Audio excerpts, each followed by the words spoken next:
ವೀರಭದ್ರದೇವರು ನಮೋ ನಮೋ ಪಿತನೇ ಗತಿಹಿತನೇ.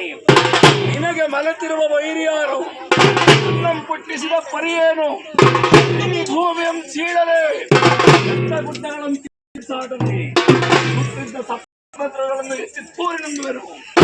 ನಿನಗೆ ಮಲತಿರುವ ವೈರಿಯಾರು ತೋರೋ ಎಂದು ವೀರಭದ್ರನು ಕೇಳುತ್ತಿದ್ದಾನೆ.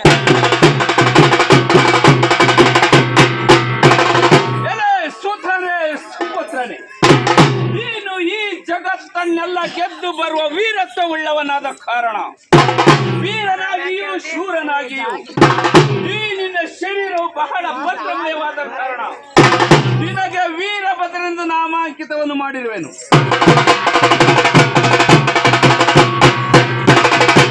ವೀರನೇ, ಹೂವಳಿಯಲ್ಲಿ ದಕ್ಷನೆಂಬ ದುರ್ಮಾರ್ಗಿಯು ನಮ್ಮನ್ನು ಓಲೈಸುತ್ತಿದ್ದ ವಿಷ್ಣು ಬ್ರಹ್ಮಾದಿಗಳನ್ನು ಕೂಡಿಕೊಂಡು ಯಜ್ಞವನ್ನು ಪ್ರಾರಂಭಿಸಿರುವನಂತೆ ಅಲ್ಲಿಗೆ ಹೋದ ನಿಮ್ಮ ಮಾತೆಯಾದ ದ್ರಾಕ್ಷ ದೇವಿಯು ಮತ್ತೆ ದೂಷಣೆಯನ್ನು ಕೇಳಿ ದೇಹ ತಿಳಿಸಿರುವಳು ಕಂದ.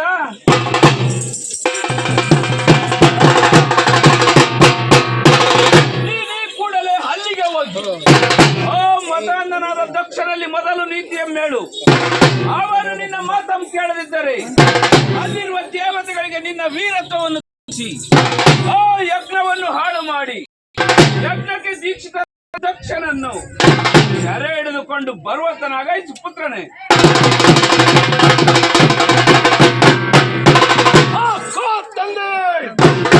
ದುಲ್ಲನಾದ ದಕ್ಷ ಬ್ರಹ್ಮನ ಯಾಗ ಶಾಲೆಗೆ ಹೋದ ನಮ್ಮ ಮಾತೆಯಾದ ದಾಕ್ಷಾಯಣಿ ದೇವಿ ಕಾರಣ ನೋಡಿಕೊಳ್ಳುತ್ತೇನೆ. ಚಂಡಿ, ಚಾಮುಂಡಿ, ಕಾಳಿ ಮೊದಲಾದ ದುರ್ಗೆಯರನ್ನು ಕೂಡಿಕೊಂಡು ಆಟದಲ್ಲಿ ತ್ರಿಪುಂಡ ಹಸ್ತದಲ್ಲಿ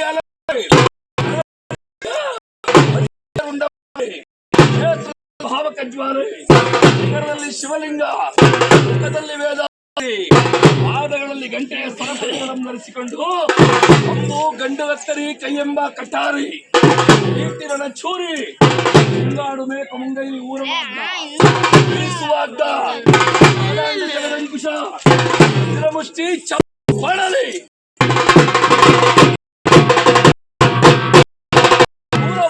ಕೆಂಡಬಾಣ ಬಾಣ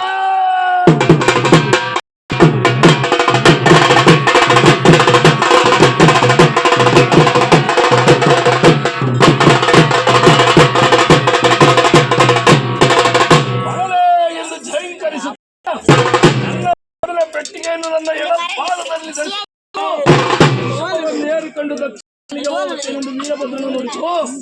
ದಕ್ಷ ಬ್ರಹ್ಮನ ಯಾಗ ಶಾಲೆಗೆ ಬಂದಿಳಿದು ದಕ್ಷ ಬ್ರಹ್ಮನಿಗೆ ನೀತಿಯ ಮಾತು ಹೇಳುತ್ತಿದ್ದಾನೆ.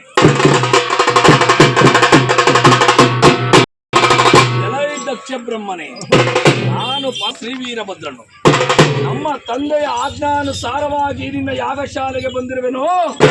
ನಾನು ಹೇಳುತ್ತಿರುವ ವಿಶ್ವಾಸದ ಮಾತುಗಳನ್ನು ಕೇಳಿ ದಕ್ಷ ಬ್ರಹ್ಮನೇ.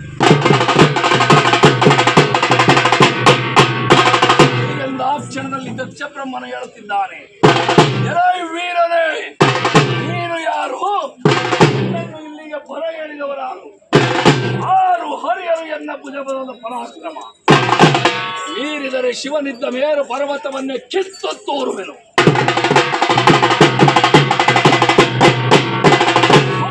ಸಪ್ತ ಸಮುದ್ರಗಳನ್ನು ಎತ್ತಿ ನನ್ನ ಕರದಲ್ಲಿ ತೋರಿನುಂದುವೆನು.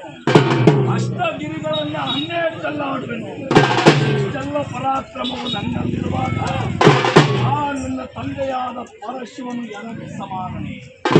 ಪರಶಿವನು ನನಗೆ ಹಳಿಯನಾಗಬೇಕು, ನೀನು ಅವನ ಮಗನಾದ ಕಾರಣ ನೀನು ನನಗೆ ಮೊಮ್ಮಗನಾಗಬೇಕು. ಅದೊಂದು ಕಾರಣಕ್ಕೆ ನಿನ್ನನ್ನು ಬಿಟ್ಟಿದ್ದೇನೆ. ಬದುಕಿ ಹೋಗು ಎಂದು ವೀರಭದ್ರನಿಗೆ ದಕ್ಷ ಬ್ರಹ್ಮನು ಅಹಂಕಾರದ ಮಾತನ್ನು ಹೇಳುತ್ತಿದ್ದಾನೆ. ಆಗಲ ಗಂಡುಗಳಿ ಶ್ರೀ ವೀರಭದ್ರ ದೇವರು ಇದೇ ದಕ್ಷ ಬ್ರಹ್ಮನ ಆಡಿದ ಮಾತನ್ನು ಕೇಳಿ ಕೋಪವು ಮಿತಿ ಮೀರಿ ದಕ್ಷ ಖಡ್ಗಕ್ಕೆ ನಿನ್ನ ಬಲಿ ಕೊಡುವೆನೆಂದು ಒಂದೇ